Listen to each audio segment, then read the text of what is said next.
Hey guys, hey guys, hey guys, hey guys. Baby, lock the doors and look.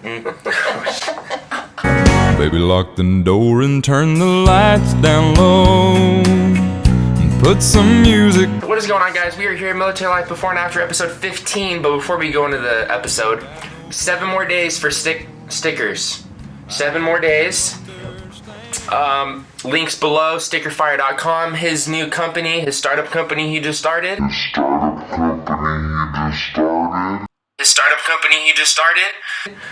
So, once again, check him out if you want to support my channel and support his company. 13 orders left. 13 more orders to go. They're only $5 hairs. $5 hairs for 2 stickers. 2. Alright guys, so into the video. Today we're going to be talking about his startup company he just started. Why it's so hard to change your job in the military, or in the Navy, or Coast Guard. It's called a cross rating.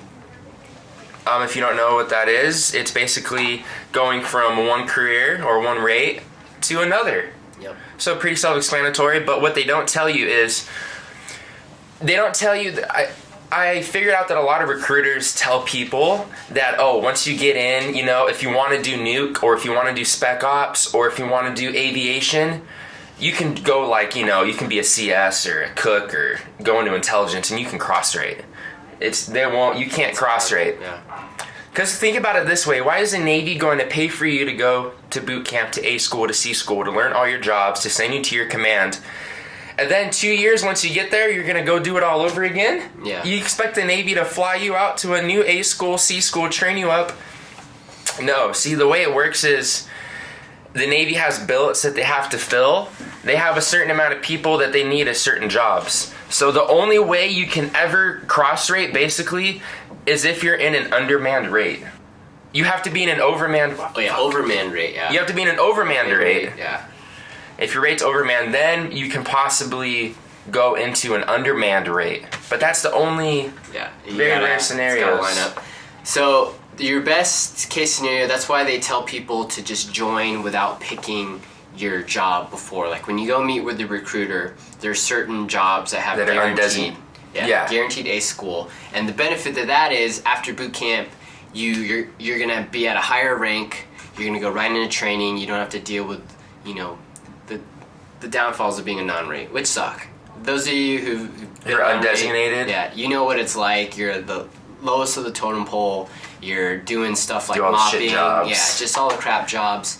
It sucks, but You get to see what... yeah, you get to see what other people do, what all their jobs are, so that when you know, it gives you a better idea of what you might want to do in the military, and then you can start your route, and make it, you know, your career. But again, you have to deal with all the bullshit. So guaranteed A school, it's like, you know, I've come across one, maybe 2 people that have been in and that successfully cross-rated to like a spec ops job or to a completely different related field. Maybe 2, maybe 3 people in my almost 5 years that I was in. That's a super, super, super low percentage. Yeah, and I met somebody that I worked with. Actually, he was an MM, did his first enlistment, and then cross-rated after his first 4 years to AM, to my job. And he was actually in a weird position because he was a E5 MM, machinist mate, and now he's an AM E5, and he's expected to know all the things that E5 AM should know. How to, you know, all the ins and outs of the job, how to be a supervisor, basically everything that an E5 AM would know. People are looking at him expecting to know that, and he's like, I just cross-rated, I'm new, I don't know anything. So he's basically an airman. So you're basically back being an airman as an E5. And people look at you different, you know, you don't have... they let him keep his rank.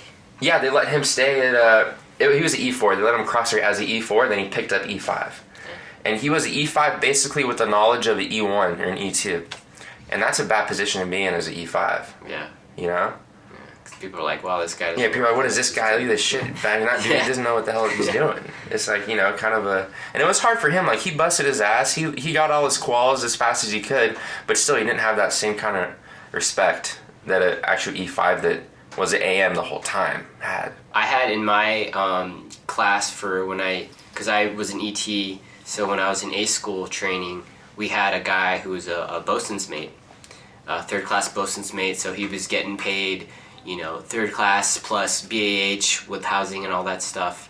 But he didn't want to be a bosun's mate, and he wanted to go into electronics technician, and he went through A school, and switched over. Yeah.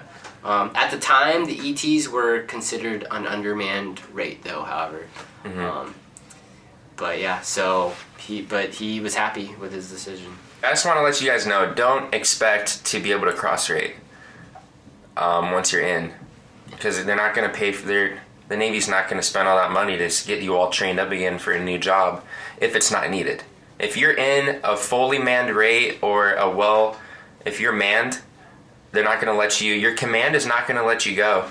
The first thing you need to do when you cross rate anyways is you need to talk to your command. Your command has to approve it before anything.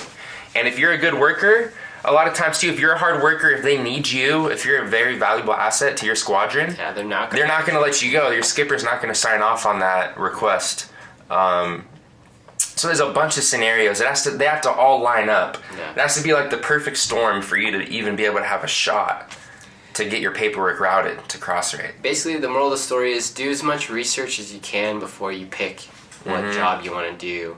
Talk to other people. Just try to find out as much about certain jobs as you can before you pick it, because once you pick it, you're locked. Yeah, most likely that's the job you're gonna have. So Star Wars, couple days. Star Wars coming out Friday. Super stoked. Man, super stoked. Star Wars time.